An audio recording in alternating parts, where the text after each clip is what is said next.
Enzymes 12th main topic. Almost जितने भी enzymes हैं वो प्रोटीन्स होती हैं और कुछ न्यूक्लिक एसिड जो बिहेव करते हैं लाइक एंजाइम्स, और इसको हम राइबोएंजाइम्स बोलते हैं। और एंजाइम जो होते हैं हम इसको रिप्रेजेंट करते हैं बाय अ लाइन डायग्राम। और एंजाइम जो है लाइक एनी प्रोटीन, ये इसका प्राइमरी स्ट्रक्चर होता है जो अमाइनो एसिड के सीक्वेंस को, प्रोटीन के अमाइनो एसिड के सीक्वेंस को बताता है।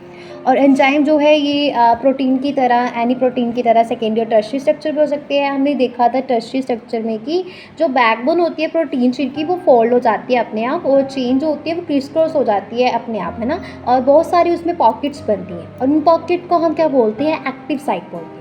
और ये एक्टिव साइट जो होती है एंजाइम की, ये पॉकेट्स जो है एक्टिव साइट जो है एंजाइम की इज़ ए पॉकेट जिसमें सबस्ट्रेट जो होता है वो फिट होता है। Enzyme through their active site catalyse reaction at A high rate. Enzyme catalyst differ from inorganic catalyst. क्यों डिफर है इनऑर्गेनिक कैटालिस्ट है एंजाइम कैटालिस्ट? क्योंकि इनऑर्गेनिक कैटालिस्ट जो होता है वो अपना काम जो है एफिशिएंटली करता है एट ए हाई टेम्परेचर। अगर हम एंजाइम कैटालिस्ट की बात करें तो वो जो है डैमेज हो जाता है हाई टेम्परेचर पे। एंजाइम आइसोलेटेड होता है फ्रॉम ऑर्गेनिज्म जो नॉर्मली लाइव करते हैं अंडर एक्सट्रीमली हाई टेम्परेचर और are stable and retain their catalytic power even at a high temperature। Clear है यहाँ तक? अभी एंजाइम्स के आगे, ये एंजाइम के बारे में थोड़ा सा ओवरव्यू था। अभी एंजाइम के आगे 6 मेन टॉपिक्स हैं, तो 6 मेन सब टॉपिक्स हैं। तो सबसे पहला टॉपिक, सब टॉपिक है केमिकल रिएक्शन। तो केमिकल रिएक्शन क्या है? तो केमिकल रिएक्शन क्या है? केमिकल कंपाउंड जो होते हैं उसमें दो तरह के चेंज आते हैं। होते हैं फिजिकल चेंज। फिजिकल चेंज में होता है कि बिना बॉन्ड्स के ब्रेक हुए कोई भी चीज़ है उसकी शेप में चेंज आ जाना। फिजिकल चेंज क्या है? Change in shape without breaking off bonds, इसको फिजिकल प्रोसेस बोलते हैं।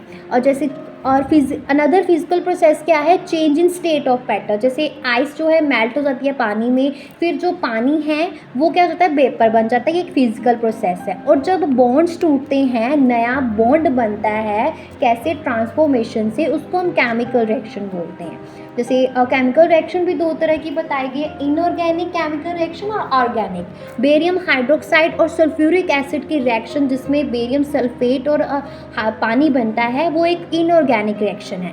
ऐसे ही हाइड्रोलाइसिस होनी स्टार्च की इनटू ग्लूकोज, ये एक ऑर्गेनिक केमिकल रिएक्शन है।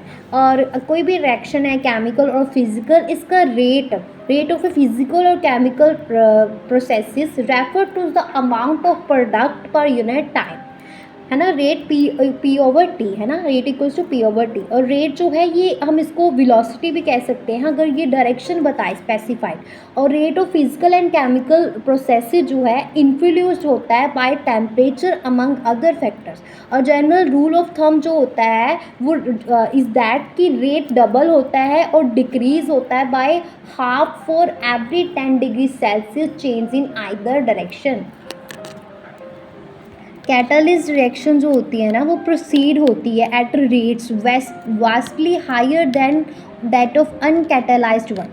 जब एंजाइम कैटालाइज्ड रिएक्शंस को ऑब्जर्व करते हैं हम तो रेट जो होता है वो वास्टली हायर होता है दैन द सेम, है ना, but uncatalysed reaction. For example जैसे कार्बन डाइऑक्साइड और पानी है, कार्बोनिक एनहाइड्रेज नाम का एंजाइम है, तो कार्बोनिक एसिड बनता है in the absence of any enzyme. ये रिएक्शन जो होती है वो स्लो होती है, बहुत ज़्यादा स्लो होती है, with about 200 molecules of carbonic acid being formed in hour, 1 घंटे में बनेंगे। बट अगर हम एंजाइम प्रेजेंट हो साइटोप्लाज्म में जिसको हम कार्बोनिक एनहाइड्रेज बोलते हैं, जो भी मैंने बताया, तो जो ये रिएक्शन की स्पीड है बहुत ज़्यादा, मतलब ड्रामेटिकली बढ़ेगी और 60 लाख मॉलिक्यूल्स बन जाएंगे एवरी सेकेंड। और enzyme has accelerated the reaction rate by about 10 million times. The power of enzyme is incredible indeed.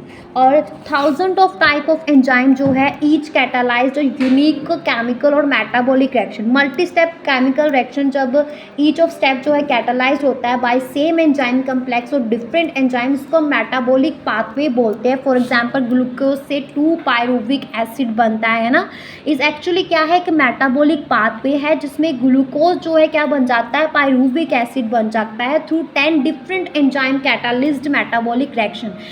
Okay, ये हमने 14th चैप्टर में पढ़ना है ये सारा।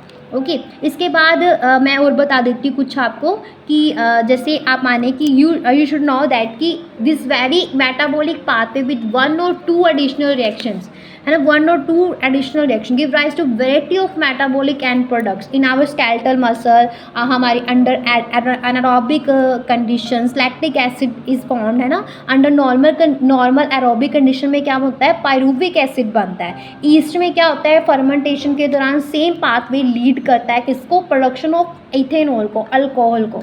ऐसे ही डिफरेंट कंडीशन डिफरेंट प्रोडक्ट्स जो है बनते हैं, पॉसिबल है बनना। तो ये क्या था 12th मेन टॉपिक एंजाइम के आगे पहला सब टॉपिक